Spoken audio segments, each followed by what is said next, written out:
Hello everybody, Andrew here for the HMMLR channel. Welcome back to the New Order, the last days of Europe. It has been a considerable length of time since we last played this. I can't even remember who we last played. It's been that long. But yes, welcome to Scotland. As you can see, it's 1962. The Fuhrer is still here. And for some reason has decided to announce Heydrich as being his successor. We're led by the Unionists Party. Conservative Democracy, Priscilla Buchanan. The SNP did not win. Oh my god, did it take me ages to get them in bloody power. But basically, what's going to happen is we're going to see if we can survive. I don't know who's going to survive in England and win, but probably, regardless, they're going to come for us. And when they do, we're going to destroy them. Well, nothing new here. Old firm, new troubles. So obviously with an influx of English Protestants to Glasgow, obviously they have chosen Rangers as their team, and we all know what happens between Celtic and Rangers. For those who don't know though, they're the two, probably the biggest, they're definitely the biggest two teams in Scotland, and it stems back from, I want to say, it's just Catholic and Protestants. That's the main problem. You got the Catholics, Celtic, and the Protestants, Rangers. So they kind of don't get along very well. And if you want to read up more, look at back in the past. There's a Scottish Cup final, can't remember what year, but that ended in, oh, that was disastrous. So Buchanan's held a speech saying that we will live alongside the English and they will live alongside us. Yes, working together is definitely the way forward. There has been news coming out of England that there is more and more activity by the HMMLR, so Her Majesty's something resistance, I can't remember what it was. So we'll see what happens. So a return to the kingdom could be possible peacefully, but also at the same time it might end in bloodshed. So with the fascist government in the south, a lot of refugees obviously are flocking north, and this event here is just talking about the conditions they're living in. They're basically living in shanty towns. Well, this is a very interesting read. So basically, there is a operation in place called Operation Chain Link. Buchanan is going to be removed from office, and Maine will declare a military government in conjunction with the English SAS. A letter has now been found, so there's rumours afloat, and there's someone nicknamed or codenamed Phantom. So Priscilla does know that something's going on now. But who is Maine? Oh, the Burns Supper. If you don't know what the Burns Supper is, you have some bloody haggis. Some hae meat and cannae eat, and some would eat that wanted. We hae meat, and we can eat, and say the Lord be thanked. The Selkirk Grace. Oh, yes. The address to the haggis is also done. Basically, someone just talks to a piece of haggis. Somber, but the Japanese blockades and interference led to spice shortages in bland cuisine on the famous post. Wow, Japan. How dare you deny us our haggis? Just got the event with the Lufthansa Flight 302 requesting a Mayday emergency landing in Aberdeen, which the Scottish Air Force has agreed to. And an English voice said you don't have anything to worry about. So I'm very interested to see where this goes. I can't remember what happens with this. And we're also doing an assessment of the Scottish military readiness. Oh, there's a good sign that the civil war in Germany is almost here, when Madagascar falls into their civil war.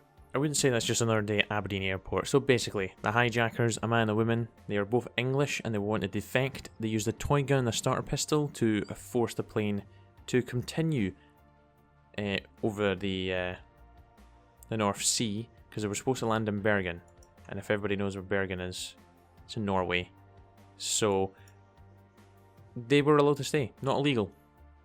It is not illegal the way they decided to escape. So they were allowed to stay.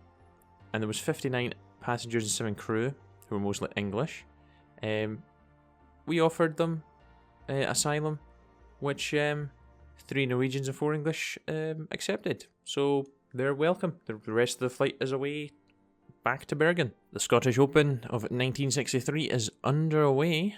We've just had the Scottish Open, but now we've got the Highland Games. Cowell Highland Gathering. Yeah, that literally happens where I stay. The Cowell Highland Gathering. It really isn't as big as I think. As it used to be like the Pipe Band Championships or something. And from what I've heard, but sadly that happens in Ireland now. So it's still a pretty big thing over here, but just not as big as it used to be. So that's a random event. The SAS are continuing to plot for a coup against the government. So we should have the army pull back, or we need the police force weakened. Reassign them. I'm not going to make our armed forces more paranoid, so we'll pull the army back. The Americans are gracing us with some aircraft, a whole 50 improved jet fighters. I'm very happy with that. Thank you very much, America. It's the moment the world has been, I was going to say, anticipating, but I guess the Germans have been waiting for this moment for quite some time now. The Führer is gone. Let the bloodshed and complete devastation of Europe begin. It has begun.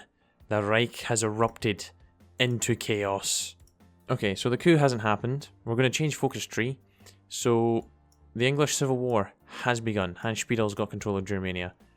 Oh, wow. Claude, you look like you're in a good position, mate. Still.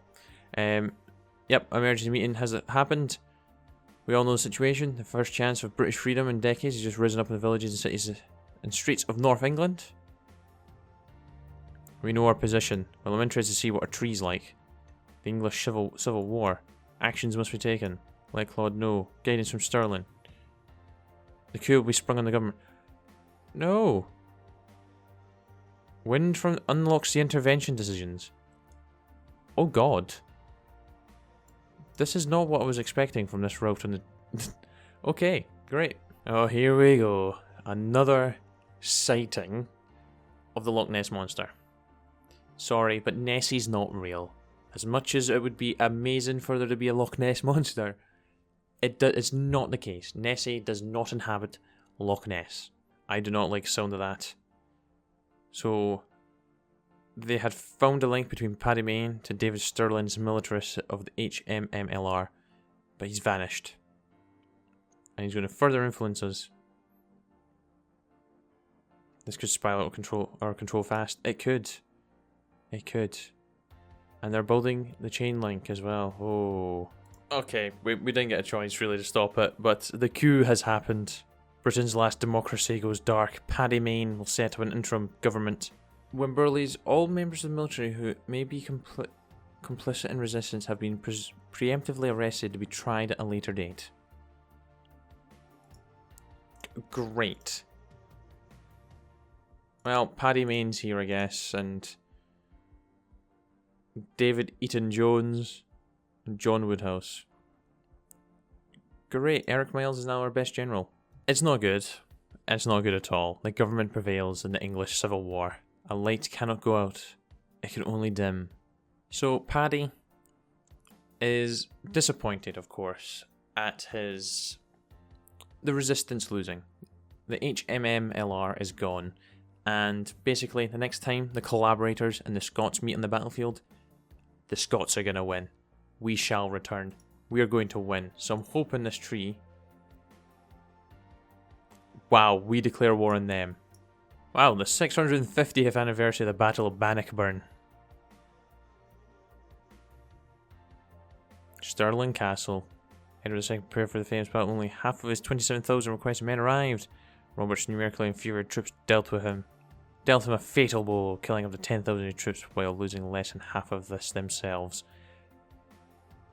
Oh, we're gonna have some victories, a victory like that in our upcoming war, because right now their army is double the size of ours. Only thing we've got going for us is the forts. Okay, that was an interesting focus. We just changed from Scotland to the United Kingdom. It's time for Operation Stirling Bridge. Fight and you may die. Run and you'll live. At least a while. And dying in your beds many years from now, would you be willing to trade all the days from this day to that for one chance, just one chance, to come back here and tell our enemies that they may take our lives, but they'll never take our freedom!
Oh! Scotland triumphs against England. In a disaster few expected, Scotland held against England's repeated attacks aimed to subjugate it. That's not what happened. We declared war on them. Moreover, they actually pushed the English far beyond the borders, and after a complete rout of the English forces, took the city of London. Reportedly organised resistance on English soil has ended, and the government has collapsed, leaving Scotland the clear and total victor. What a win. A huge debate in Scotland is going on at the moment about what to do with their newfound spoils. The idea of a public government has been floated by some, but others are aiming to make a new union, albeit not quite the one that vanquished aggressors had in mind. Regardless, this defeat will be felt throughout the future of the island of Britain. Look at that. The Union forever. And that is it, my friends. There's nothing else for us to do. Scotland liberated England from the collaborators, even though they were actually starting to befriend the OFM, but we'll not talk about that. We have won, and with it comes the end of this campaign. It truly has been a glorious playthrough. It's a shame it doesn't have any more content. I'm actually quite disappointed, but alas, we won. That's all that matters. Scotland done amazingly well. So thank you very much for watching, guys. I hope you enjoyed, and I shall be back very soon for something else. Until then, do take care. Cheer bye. The now.